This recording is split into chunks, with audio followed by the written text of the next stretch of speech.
Toy Story, c'est vraiment le film qui a bercé l'enfance de pas mal d'entre nous. Sorti en 1995, c'est le premier film d'animation créé entièrement par ordinateur et surtout, après 30 ans, un cinquième opus s'apprête à débarquer sur nos écrans. Alors avant de replonger dans cet univers mythique, laisse-moi te rafraîchir la mémoire sur l'un de ses héros les plus emblématiques, Buzz l'éclair. Buzz l'éclair, ce n'est pas juste un jouet, c'est une légende. Un héros de l'espace qui a traversé les générations, un symbole de courage, d'honneur et d'amitié, et ce personnage, on le retrouve partout. Évidemment dans Toy Story, mais aussi en easter eggs dans Les Simpsons, Le Monde de Nemo, Coco, bref. C'est un personnage central de l'univers Pixar. Mais entre le jouet, le film Buzz l'éclair et les 4 volets de Toy Story, son histoire est bien plus riche que l'on l'imagine. Et justement, dans cette vidéo, on va retracer toute la véritable histoire de Buzz l'éclair. D'abord en remontant à l'origine du héros qui a inspiré le jouet, puis en explorant son évolution dans la saga Toy Story jusqu'à devenir l'un des personnages les plus emblématiques de l'univers Pixar. Avant de commencer, 98% des personnes qui regardent mes vidéos ne sont pas abonnées, alors si cette vidéo te plaît, abonne-toi pour ne pas rater les prochaines. Avant d'être le jouet emblématique que l'on connaît dans Toy Story, Buzz l'éclair était avant tout un héros intergalactique, le personnage principal du film Buzz l'éclair, le film sorti en 2022. Et ce n'est pas qu'un simple film d'aventure, c'est le film qu'on nous présente comme celui qui a marqué l'enfance d'Andy et qui lui a donné envie d'avoir son propre Buzz l'éclair. Mais pourquoi Buzz l'éclair capte-t-il autant l'attention? Pour comprendre, il faut revenir à ses origines. Buzz, c'est un membre d'élite de la Star Command, un ranger de l'espace programmé pour défendre l'univers contre toutes les menaces. Son identité est forgée autour de 3 valeurs fondamentales, le courage, l'honneur et le dévouement. Buzz est le cliché du héros galactique, un soldat qui ne doute jamais, qui avance toujours, quitte à tout sacrifier pour mener à bien sa mission. Dans le film, il part explorer une planète hostile accompagné de sa commandante et meilleure amie, Alisha, et de son équipage. Mais ce qui devait être une simple mission de reconnaissance tourne au désastre. La planète est envahie de créatures hostiles et lors du décollage, Buzz endommage le vaisseau, condamnant l'équipage à rester coincé ici. Ce simple accident va marquer le début d'un véritable cauchemar pour Buzz. Pendant que l'équipage tente de reconstruire une base et de réparer le vaisseau, Buzz se porte volontaire pour tester un nouveau combustible destiné à les ramener chez eux. Mais alors que chaque vol d'essai dure à peu près 4 minutes pour Buzz, des années s'écoulent sur la planète où sont restés les autres. À chaque tentative, le monde change, les gens vieillissent, ses amis s'éloignent et lui reste le même. Malgré l'échec de ses tentatives, il s'acharne encore et encore, regardant les années défiler autour de lui sans jamais réussir à corriger son erreur. Dans le film, Buzz affronte des choix déchirants, la solitude, l'échec, mais jamais il ne renonce. À chaque tentative pour atteindre l'hyper vitesse, il persévère, peu importe les obstacles. Les années passent, le monde change, mais lui ne bouge absolument pas. Cette image, c'est celle d'un héros galactique, un symbole d'aventure et de dépassement de soi. Mais cette ténacité, ce besoin obsessionnel de mener sa mission à bien aurait pu prendre un tournant dramatique. Dans le film, on découvre qu'une version alternative de Buzz, créée par les distorsions temporelles provoquées par ses multiples tentatives d'hyper vitesse, a fini par devenir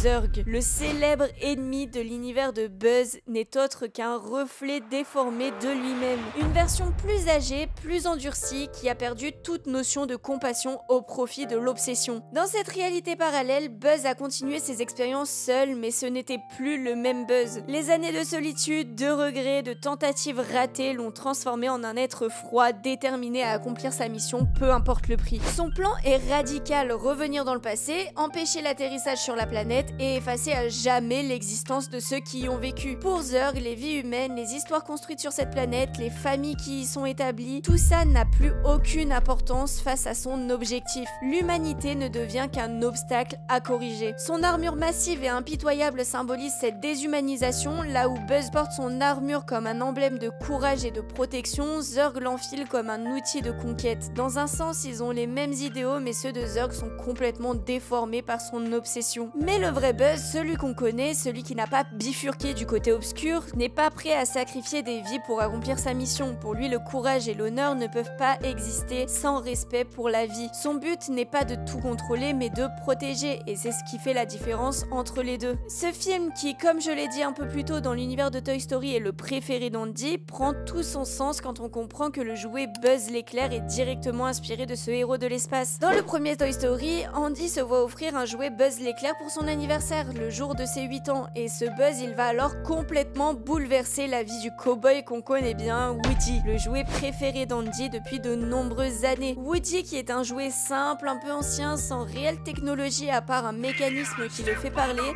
il se pensait vraiment hors de tout danger, et en voyant arriver un nouveau jouet plein de technologie, hyper futuriste par rapport aux autres, il est un peu chamboulé et a vraiment peur d'être remplacé par lui. Et dans un sens, il a un peu raison d'avoir peur parce que dans l'univers d'Andy, Buzz n'est pas juste un jouet, c'est le jouet ultime, celui qui parle, qui brille, qui a des gadgets, un laser et surtout des ailes qui se déploient, un véritable bijou de technologie pour l'époque. Mais Buzz de son côté, quand il débarque dans la chambre d'Andy, il se voit pas du tout comme un jouet. Non, Buzz l'éclair est convaincu d'être un véritable ranger de l'espace en mission sur une planète hostile. Il n'a aucune idée qu'il n'est qu'un simple jouet en plastique. Pour lui, sa mission est réelle. Son vaisseau, qui n'est d'autre que sa boîte, s'est écrasé et il doit tout faire pour entrer à Star Command, retrouver Zurg et se débarrasser de lui avant qu'il ne détruise l'univers. Buzz est admiré par les autres jouets, il prend la place sur le lit d'Andy, il est celui qu'on regarde, celui qu'on écoute. Tout ça, ça crée une grande rivalité entre Woody et Buzz jusqu'à ce que Woody le pousse par erreur par la fenêtre. Bref, de là, accusé par les autres jouets d'avoir tenté de se débarrasser de Buzz, Woody se retrouve obligé de le ramener à la maison afin de prouver son innocence. Ils vont se retrouver au fameux Pizza Planet, puis chez Sid, l'enfant horrible qui torture les jouets. Et c'est là que Buzz se rend compte, en voyant une pub à la télé, qu'il n'est pas vraiment un ranger de l'espace capable de voler et de tirer des lasers dans tous les sens, mais bel et bien un jouet parmi des milliers d'autres. Et là, c'est la chute. Il perd tout sens, toute identité. Cette révélation est un véritable choc pour lui. Toute son existence, tout ce en quoi il croyait, tout s'effondre en un instant. Buzz sombre dans un état de dépression profonde et c'est paradoxalement Woody qui lui vient en aide. Il lui rappelle que l'important ce n'est pas ce qu'on est censé être, mais ce qu'on représente pour quelqu'un. Et c'est cette phrase qui change tout.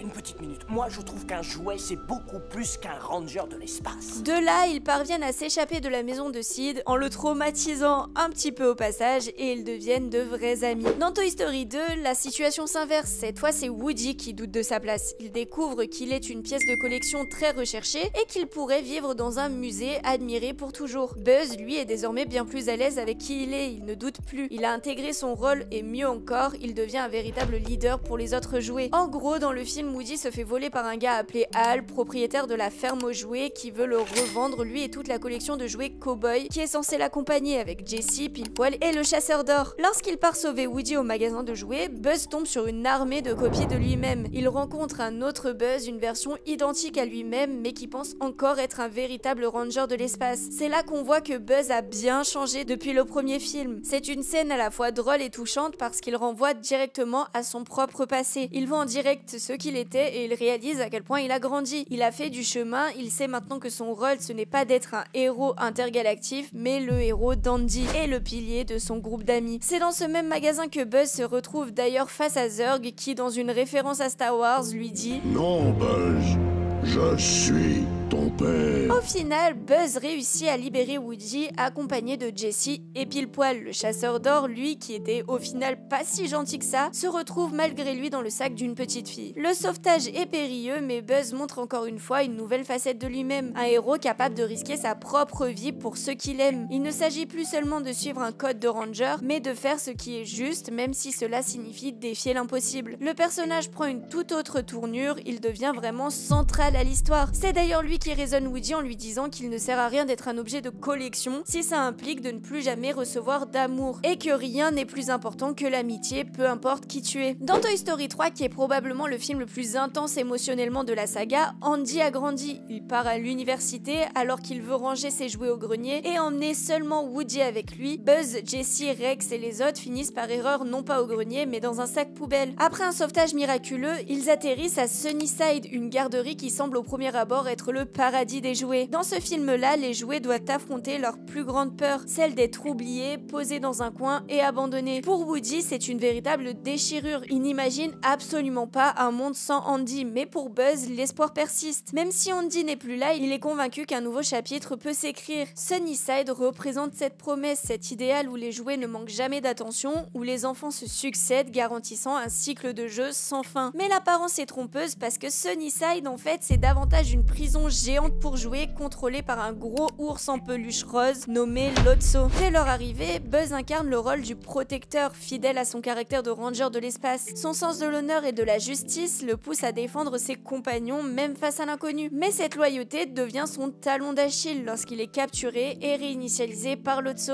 effaçant ses souvenirs et ravivant sa programmation d'origine. En un instant, sa mémoire est effacée et Buzz redevient le ranger de l'espace, à nouveau persuadé qu'il doit tout faire pour se débarrasser de Zurg, etc. etc. Buzz l'éclair devient alors le garde impitoyable de Sunnyside, traquant ses amis sous les ordres de Lotso sans même se souvenir de qui ils sont. Le Buzz protecteur et altruiste devient alors un gardien froid et implacable, un robot dévoué à l'autorité, dénué de toute émotion. Et cette transformation, elle révèle un aspect crucial de son personnage, sa dualité entre le jouet héroïque et le jouet programmé, toujours en quête d'un but à servir et d'un Zurg à détruire, qui est d'ailleurs un peu similaire à la dualité entre Zurg et le vrai Buzz l'éclair qu'on a vu un peu plus tôt, celui qui a des sentiments et de l'empathie et celui qui en a pas et qui voit que sa mission. Bref, avec l'aide des autres, Woody prépare un plan pour récupérer Buzz, mais une fausse manipulation le réinitialise, cette fois en espagnol. Buzz devient alors un cliché un peu drôle du danseur de flamenco espagnol, dragueur et romantique, etc. Mais bref, malgré ce changement radical, Buzz redevient leur allié et au passage, il tombe amoureux de Jessie. Ils finissent par tous s'échapper de Sunnyside et se retrouvent dans un camion poubelle où Buzz se prend un coup sur la tête, le ramenant enfin à sa véritable personnalité. Ils finissent de sortir de l'horrible scène de l'incinérateur où je pense on a tous détesté Lotso et parviennent à rentrer à la maison. Buzz retrouve alors son optimisme inébranlable. Lorsqu'Andy confie ses jouets à Bonnie, Buzz n'est plus qu'un simple jouet, il est un gardien, un ami fidèle prêt à veiller sur elle comme il l'a fait pour Andy. Dans Toy Story 4, Buzz est un peu plus en retrait, c'est Woody qui traverse une crise existentielle, il ne trouve plus sa place auprès de Bonnie et part sauver Fourchette, un jouet qu'elle a bricolé. Buzz, lui, a une quête un peu plus spirituelle, il recherche à comprendre sa voix intérieure en appuyant littéralement sur les boutons de son torse pour écouter ses phrases préenregistrées. Il va essayer d'écouter cette fameuse voix pour comprendre ce qu'il doit faire, il va comme d'habitude aider ses amis à affronter des dangers. Tout le long du film, il va encore endosser le rôle d'un leader dans le groupe de jouets qui vont lui faire entièrement confiance pour tenter de retrouver Woody et Fourchette. Et surtout, à la fin du film, il va accepter la décision de Woody de partir.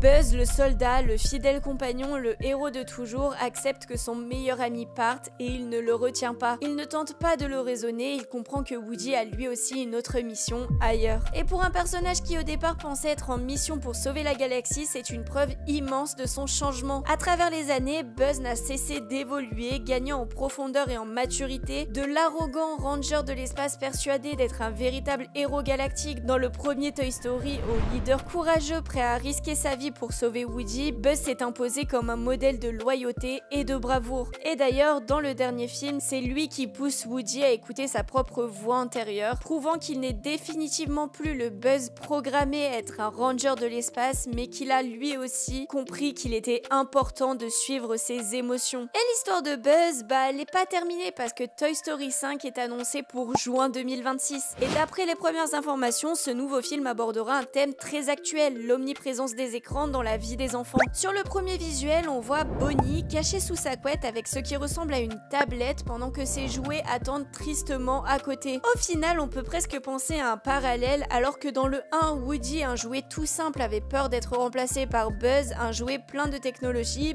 Dans le 5, les jouets auront peut-être eux aussi peur d'être remplacés par la technologie. Le défi s'annonce immense, mais connaissant Buzz, il trouvera sûrement un moyen de viser l'infini et au-delà. J'espère que cette vidéo vous aura plu. Si c'est le cas, tu peux liker et t'abonner pour ne pas rater les prochaines. Je sors un short tous les jours à 17 h et une vidéo longue toutes les 1 à 2 semaines, alors n'hésite pas à nous rejoindre. De mon côté, je vous dis à la prochaine pour plus d'histoires Disney et Pixar.